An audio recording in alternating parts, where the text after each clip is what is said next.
Hello, Christine MSW, Gloria Flores Couture, back again on a Sunday night. Yes. After 7. After 7. After 7. How are you guys all doing out there? How is everyone out there? We're giving everyone a few minutes to get all up in here. But we're just going to start blobbity, blobbity, blobbity. Yes. Again, it's always more interesting before the Platica to when we talk and what we're talking about. Definitely. So while we're waiting for everyone else to get in here, we are Brujitas con Amor. That is our new Instagram. As you can tell, there's no pictures, there's nothing. It's awesome, it's clean, it's a virgin. Yes. But we're still working. We're under construction. You know, unfortunately, we have to work. We're not rich. We're not trust fund babies yet. Yeah. Yet. But I'm going to do the reverse where I become a trust fund baby by creating my own trust fund. And I'm my own baby. So. You go, yes. Yes. We're manifesting that, aren't you? We're manifesting for everybody. So today's topic. Okay, so this is Brujitas con Amor presents Mental Health Platicas, Talks. This is not our first one. This is actually episode 3. Episode 1 was with the Los Angeles Poet Society. Thank you very much. Yes. Episode 2 was on this channel. Episode 3 is on this channel. So, and then as we progress and as we move forward, because we just started the Instagram, we'll be going live from Brujitas con Amor. Yeah. And, you know, it'll grow. We have plans. We have, like, ideas, you know. Ideas. Yeah, because it's not just going to be us two. Like, there's more to this party. Mm-hmm. But, like, today, let's just talk about today's topic. Today's topic is the oversexualization of children. Dirty, older men making sexual comments to underage teenage girls. The narrative then turns. Now, the underage teenage girl turns into the sexual aggressor. The dirty old man is now the prey and must be protected from this underage teenage siren. So that's our topic today. And do you want to start with the hypothetical real story of what had happened that brought this topic about? The one that I told you about that happened at the women's club in what is it called? Springfield Women's Club. We can do like the whole Bart Simpson thing, like, you know. Oh yeah, I get that. Yeah, we can start there if you want. And then we'll like that would inspire us. Okay. Definitely. So this is actually a story about hypothetical people, and they may or may not have been Christine Ortiz's I'm sorry, I went to your old government name too. No But it's not even her real name anyway. So anyways, Right. So this goes back to when little Miss Christine was a wee young little baby girl of 14, a sweet innocent girl, and this involves her friends from Springfield Elementary. And Springfield, because Springfield Elementary in this case is a private Catholic elementary school. And then they went to Springfield High, which in this case, in the hypothetical, it is a private, prestigious Catholic school. And so all these girls were from her age, and I was 5 years older than you, so I'm basically her brother's age. So this is, you know, everyone has this story in Springfield High School, okay? So, now let's go to the Mexican culture part of it. We were at a quinceañera. And again, this was the era of the quinceañeras. In her age group, there was like maybe 30 girls. And there was a quinceañera every other weekend. And everyone tried to top everybody else off on this quinceañera thing. Yeah. And, of course, private school girls. Our parents put all of our money into our education. So we probably would get 1 or 2 dresses for the whole season. And so we would use the same ones. Pretty much. So, you know, like December, you go to winter formal, you show up with the dress. In the style at the time was a lot of strapless with the like cute little like flare out skirts, short, you know, think Madonna, like just, you know, it was the 90s. It was like, you know, whatever. Blah. So, when you're a blossoming young girl of 15 in December, you are a certain size in your booty and in your cleavage and your breasts, like they used to say in the thing. Right. And in December, from December to February, when you're using the same strapless dress that your mom makes you wear, and then she makes you put on a faja. How many of y'all had to wear a faja on top of all that? Like, give me some hearts for those fajas, okay? Yeah. So, you know, you girls were forced to put on fajas.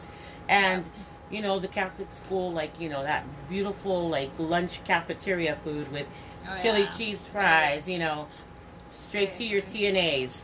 And, you know, in February, this strapless dress that once used to, like, it used to fit nice and modest and cover everything. All of a sudden, your juiciness hath overfloweth from this. So now we're at this party, and, you know, again, we have to wear the same dresses, whatever. Yeah. So y'all are, you know, doing the MC Hammer dance, being dumb on the, you know, the dance floor. Again, they're all 14, 15, 14, you know, celebrating, like, you know, the quinceañeras and stuff. And, you know, they're dancing, and, you know, they're like the Roger Rabbit, and, you know, the running man and all this stuff, right? And so then all these dirty old men, because again, I'm 19. So these girls are 14 and 15, and I'm 19. So I know better. Now, these girls, again, I talked about it with you.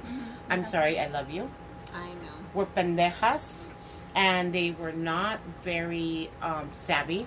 They were very sheltered, is a very good word. Yes, they went to a Catholic school. They're not used to any of this. Or they don't drink. I mean, they're drunk on sugar off the punch.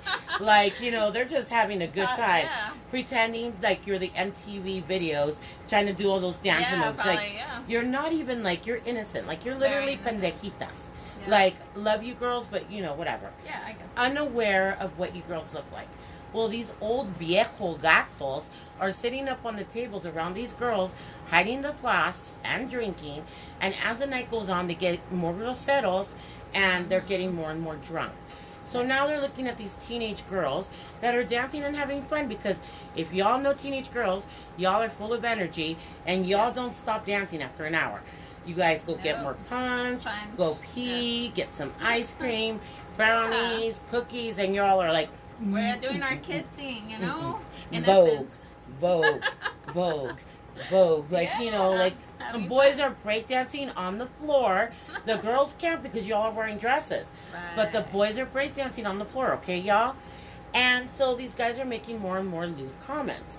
And I'm just like, okay, that's not okay. Well, now the men are drunk enough to join these girls that have been dancing this whole time on the dance floor. And now they're dancing all like, hi, and all the señoras are sitting over there going, mira nomás lo que tiene eso puesto. Look at what she's wearing. Look at how her boobs are popping out of that. Why is that little girl wearing this, wearing that? How dare she? And now they're talking about, and I'm not going to say who it is, but let's just say that it was somebody very close to me.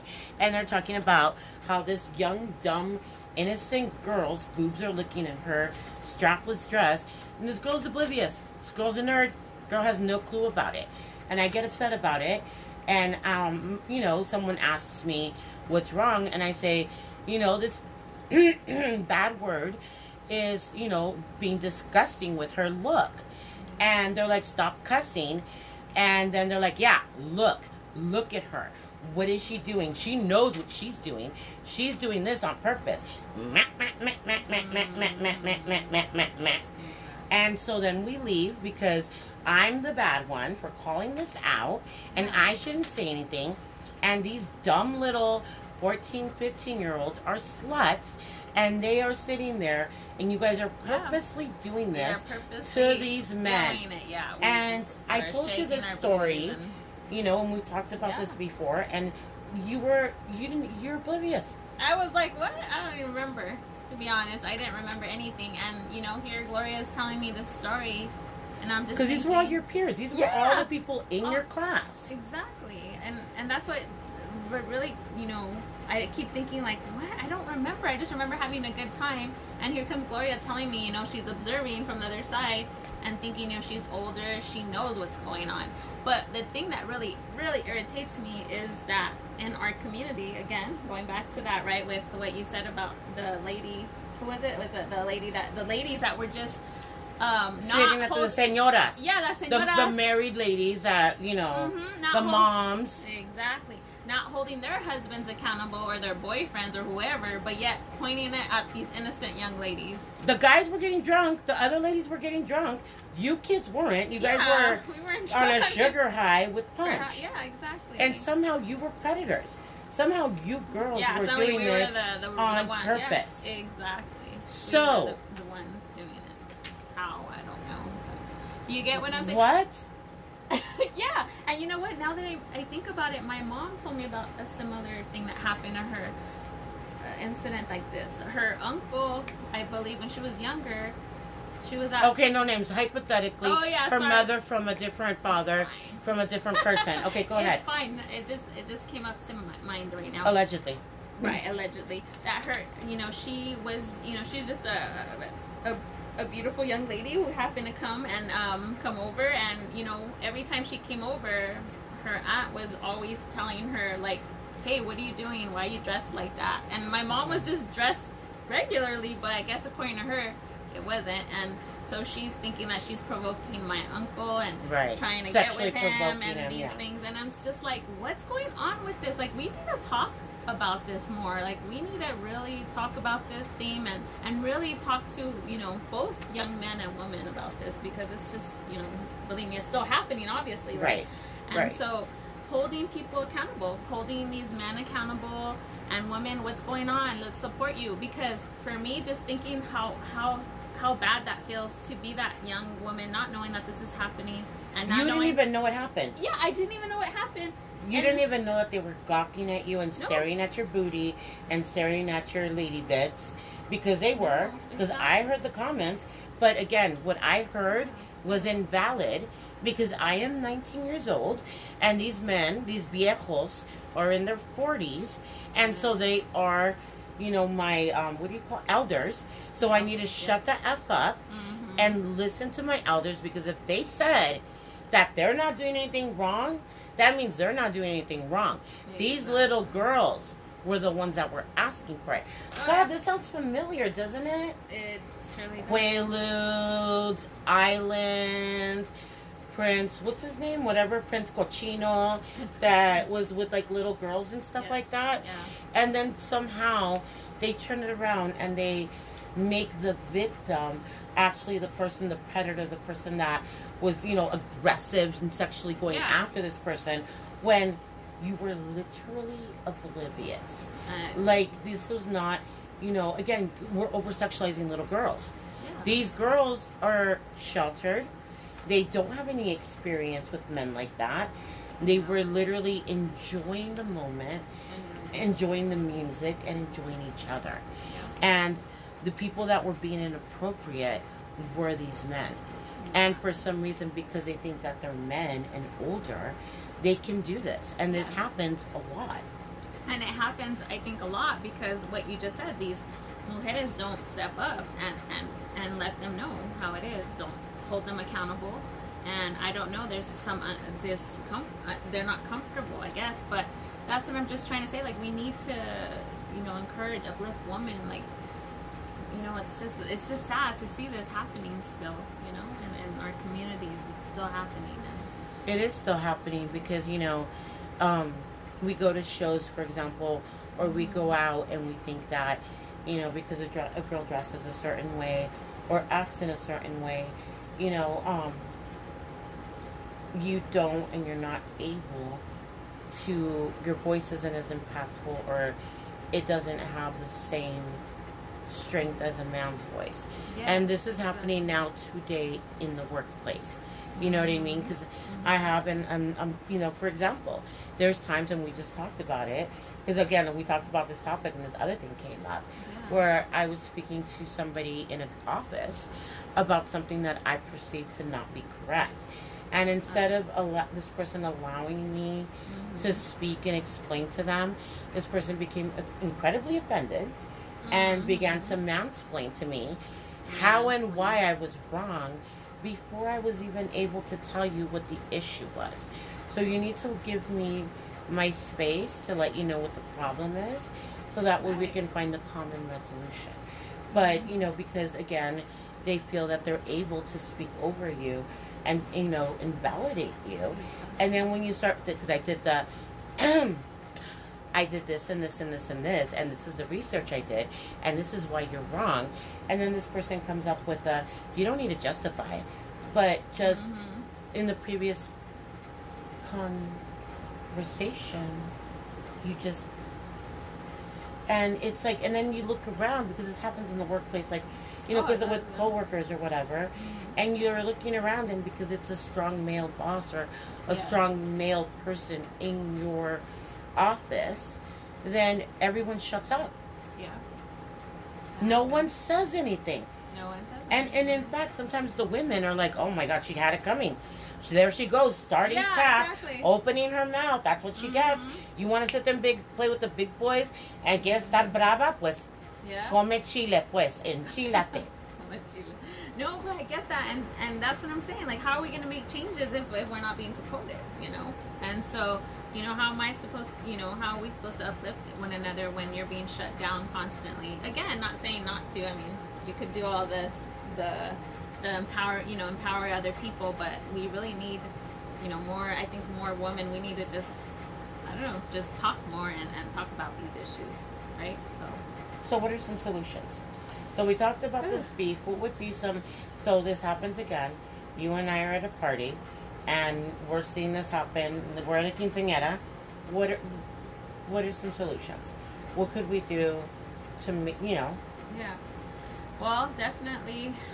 I would definitely, like, if I saw myself there and, you know, as an adult there with you, I would definitely have probably a conversation. But then that would be my perspective, because I would probably want to talk to those adult men myself. But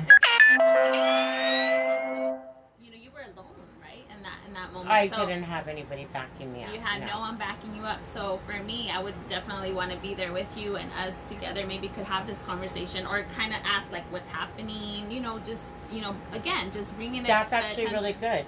So if you see something like that, come in as a third person and be like, hey, what's going on? What's happening? Can you explain to me what's going on? And just kind of break down, okay, that's a good one. And so then... And maybe even...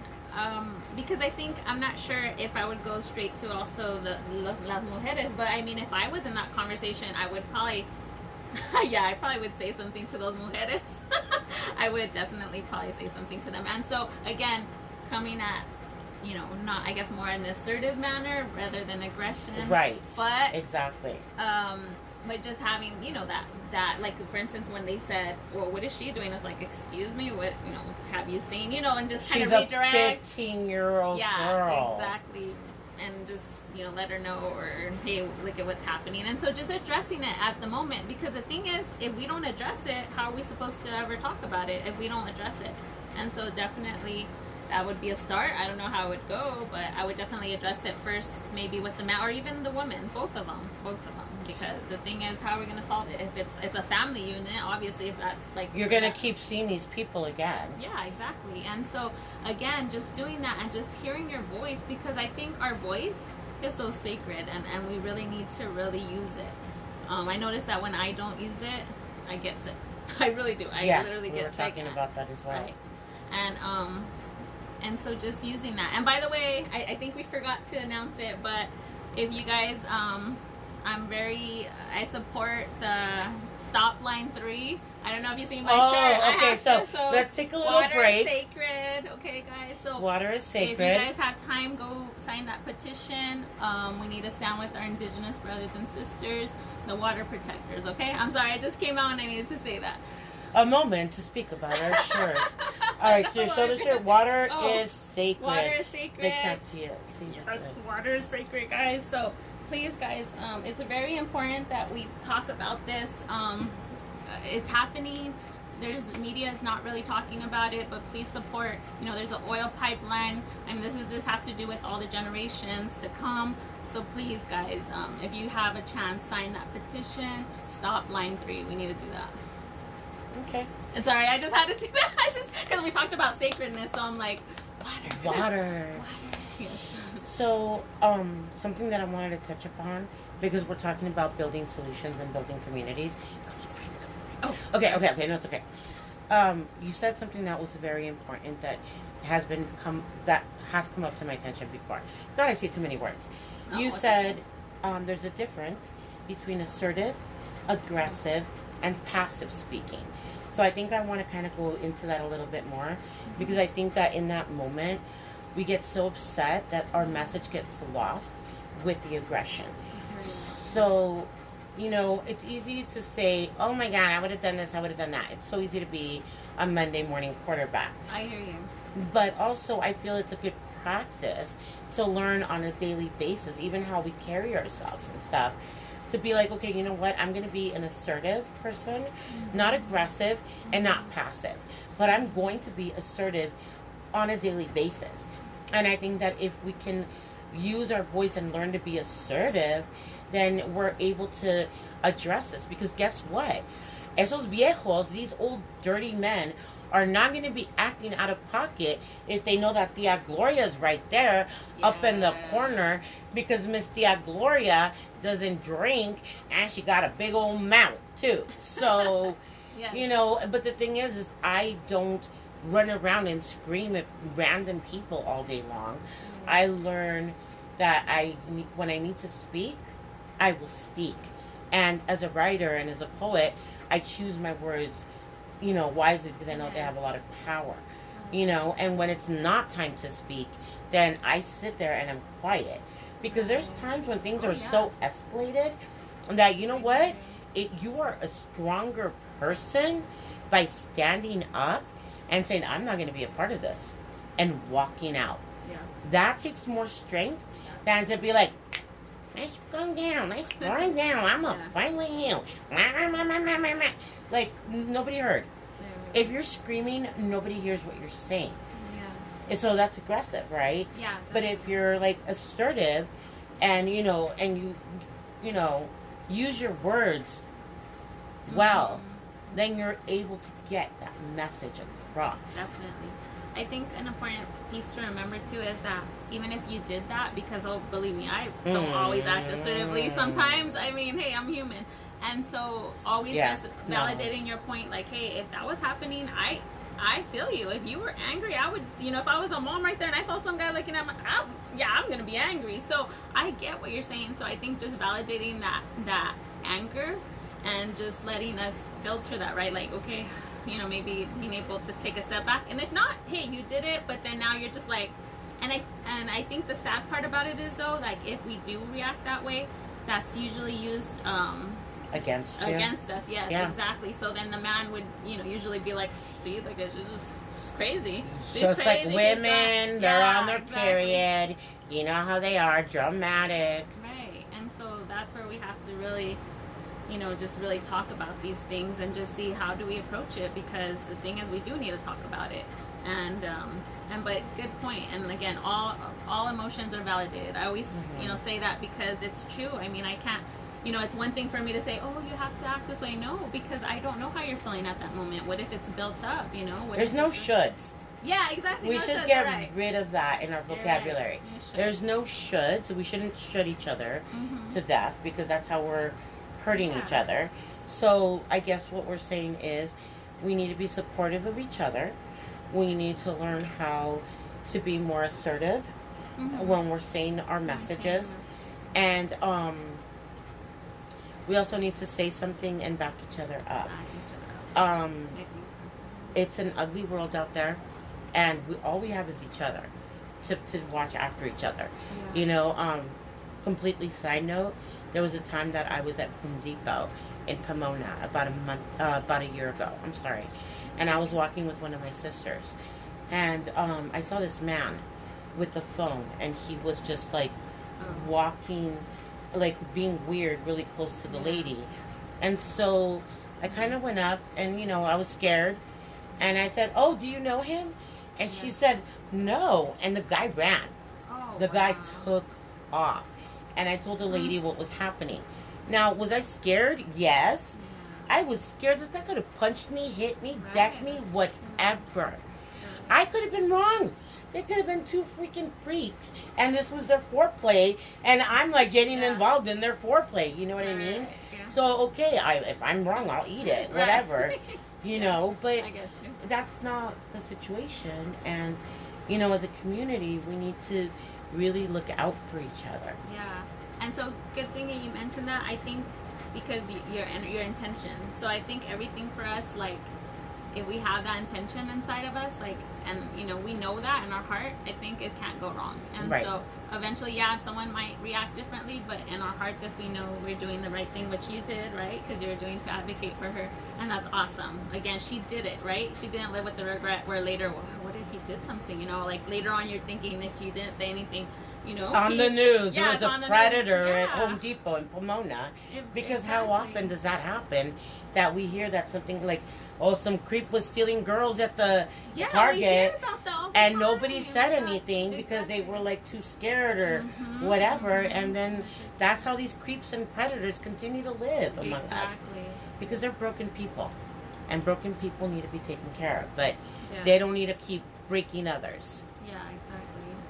And that's another topic we could talk about, right? But you know what? This is not the end. This is just the beginning. This is something that first of all, I want to say thank you to everybody that joined us, that came in and talked to us.